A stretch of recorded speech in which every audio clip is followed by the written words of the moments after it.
Welcome to the Canoga Park Youth Arts Center's second and final video highlighting the National Endowment for the Arts project, The Big Read. The first video explained what the Big Read was and what our book is. Our book is The Best We Could Do by Ty Bowie, and it goes into how we're going to make our image. Now, most graphic novels have many pictures that tell the whole story. Remember, we're telling a story about how you or a member of your family got to where you are. This country, this state, this city. So normally we would tell have a whole bunch of pictures that told that story. But we're going to do something a little different. We're going to have you tell that story using only one image to really edit everything out, all the noise, try to get at the essence. How did that story make you feel? What one image? Try to think of it as the cover of a book.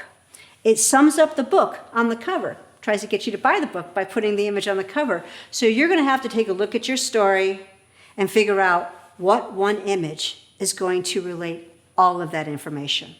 Now, there are devices that are used, and we're still going to use the devices they use in a graphic novel. Devices like story development, character development, point of view, backgrounds, color, silhouettes, and shadows. Now, there are more devices than this that people use in graphic novels, but those are the big ones. But before we get into all of these, let's take a little look at the historical context of this type of art. This is Roy Lichtenstein. He was inspired by comic books. I want you to notice some of the characteristics that they all have. There's almost always a heavy black outline. You'll notice on almost all comic book art, that's a trait of comic book art, is that they have a heavy black outline. Also, I want you to notice comic books and graphic novels can sometimes dynamically crop their image. Now, in Roy Lichtenstein's case, he also has words on one of these, and it's like an open-ended sentence, yes, I love you, Jeff, ... So it leaves more questions than answers. This is the art of Andy Warhol. Now, he is known as a pop artist, and he made pop art popular. And graphic novels are kind of rooted in popular culture, so I wanted to include him for that reason. But some of these other images may be more familiar to you, the Batman ones, and so those also use a lot of these devices. Now, look at this Watchman image. You can see how he has used silhouette of the city, and he has his images are like stacked, like a montage, to try to tell you a little bit of the story with one image. And that's kind of like what you guys are going to be doing. Now, on these other images, here's like a two-part image. One is from above, the other is from regular level. So that kind of incorporates point of view. So many of these images we're going to be looking at, you can obviously see the different devices you're using. Here we have a silhouette. So silhouette is a very dynamic and effective way of communicating information. On this one, and I love this one, his cape is actually framing the cityscape. So we have the background, and we know that this is happening in a city. One of the devices is having these backgrounds, and you can see how Batman's cape kind of frames that. So it's not just a cape, it's a compositional device.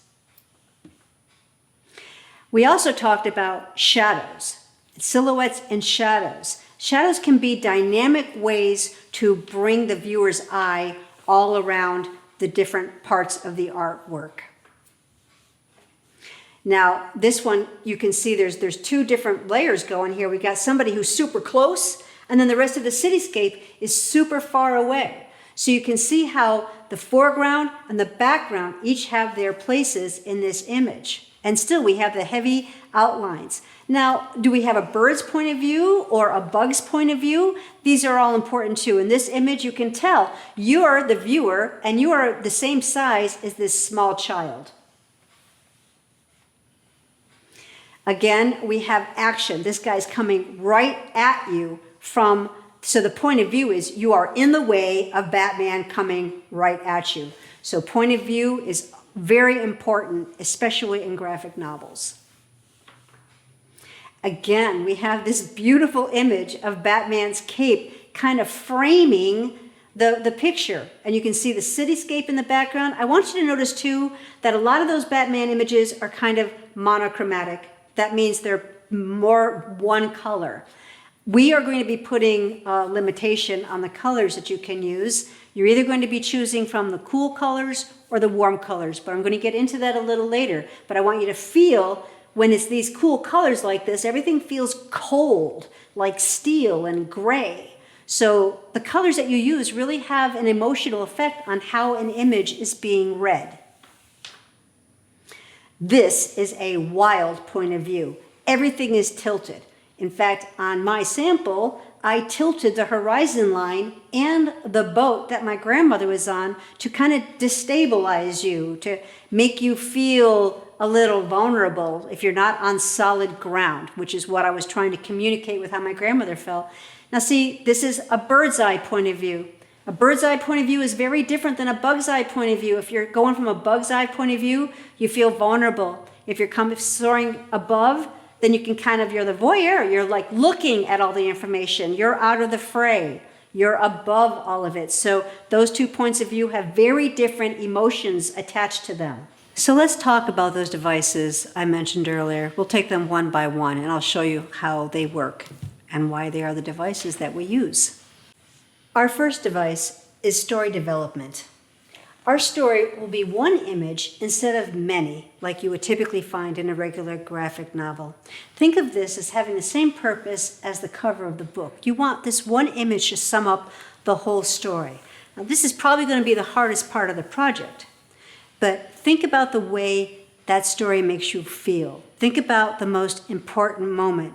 On the one that I did, for me, the most important moment was when my grandmother got on a boat in Europe by herself and came across the country.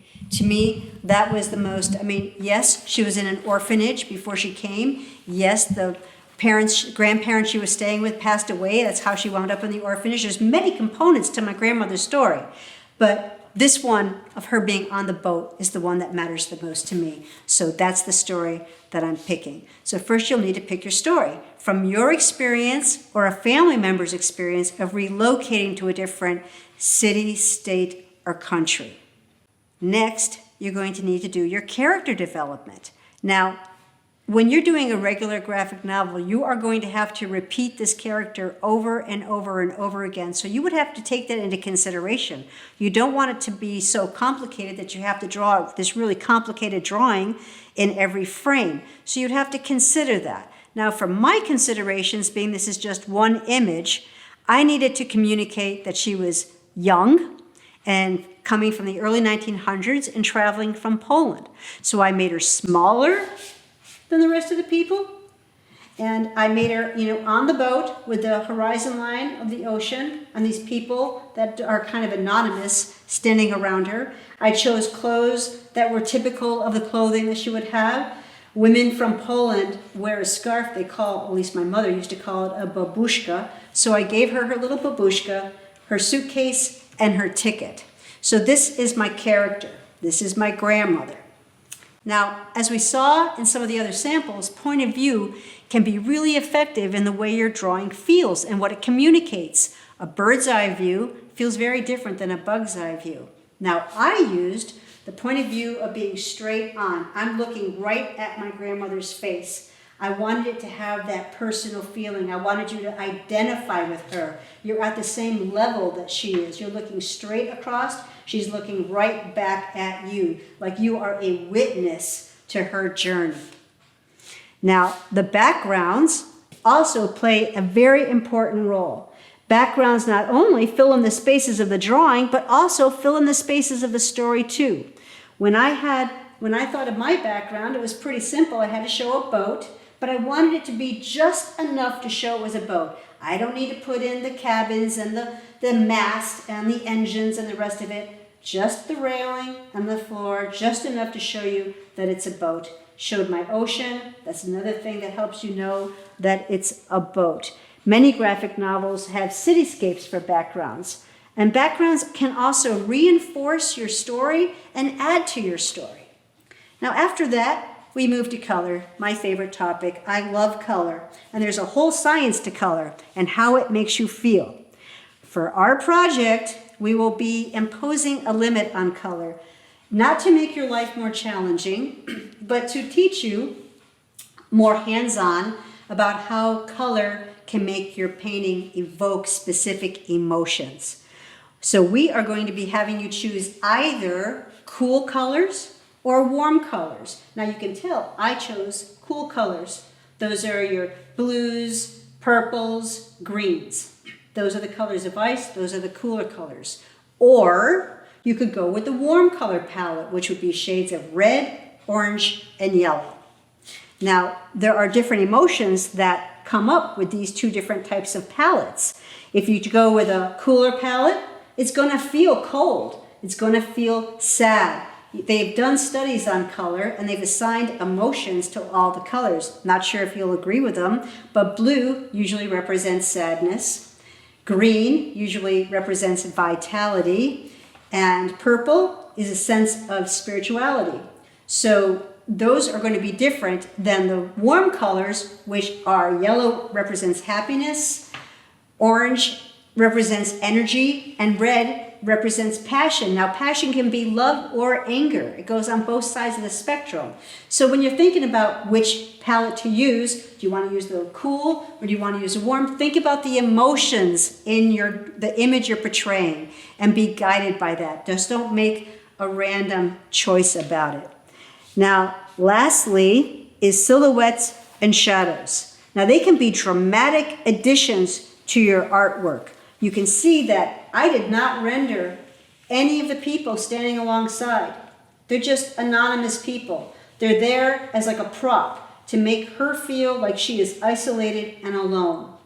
And it allows you to fill in the spaces. Sometimes when you don't say things and when you don't finish everything, it's like a book. It gives your own sense of imagination room to fill in the blanks. So I just wanted to leave these people empty. These are fellow travelers. We don't know anything about them. They're probably just as scared as my grandmother was as they're coming across the country.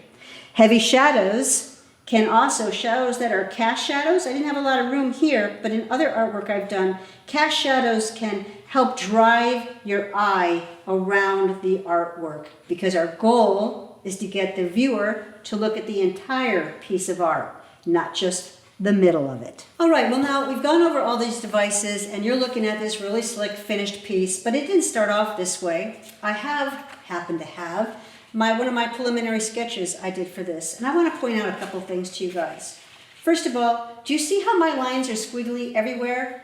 Now, I try to describe this, it's very hard to describe. I'm feeling where the right shape is. I can tell that, oh no, that head's too big, needs to be smaller. Oh, that hat's the wrong size, let's get it. So all of these lines, they're my way of feeling where the right proportion should be. So I start off by just doing a basic sketch. And in this sketch, I am not concerned with details at all. I'm just trying to get everything in its right spot and in the right size. And I'm not worried about accuracy. You can tell, look at my lines, they're all over the place. This is how I'm feeling where I want the figure to be and what I want them doing. And then we go from that to something like this. So when you guys are starting your art, remember, you can't just start off by drawing something as though that's going to be the final version. It's going to go through a lot of changes. So keep that in mind. Don't go really hard when you're drawing because you may not want that person there when you look at the sketch of it. You know, this sketch lets me know, ooh, do I want this person overlapped or not? So I decided I did want to overlap both parts, so I changed it. But keep in mind, your preliminary sketch is a very free and expressive part of doing this project. And it's very useful in helping you work out some of your problems before you get to the finished one. But I went from that to, I took a Sharpie, and I did a very clean cut line. Remember how we talked about how the comic books have these dark, heavy outlines? Some of them are very dark and heavy. And even in my dark figures, I can still see the black outline on there. So remember, as far as the device is concerned, you really need to have that black outline in order for it to read as a graphic novel. And then just don't go with the first one that comes to your mind, because chances are that's the first one that's going to come to everyone's mind. And maybe you want to push it a little further and pick the one that's the second or the third one that you thought of. That one may wind up being more interesting. I think that about covers it. I think I've gone over all the major points and how I can help you do this project. So just to recap, you're going to need to come up with your story. You're going to need to find the one image of that story that communicates the essence of that story. You're going to need to come up with a character. And you're going to need to use a variety of these devices to help you realize your singular, inspired by graphic novel, image that tells the story of how you or a member of your family came to be where you are. I hope you find these hints and examples and tips useful. Thank you so much.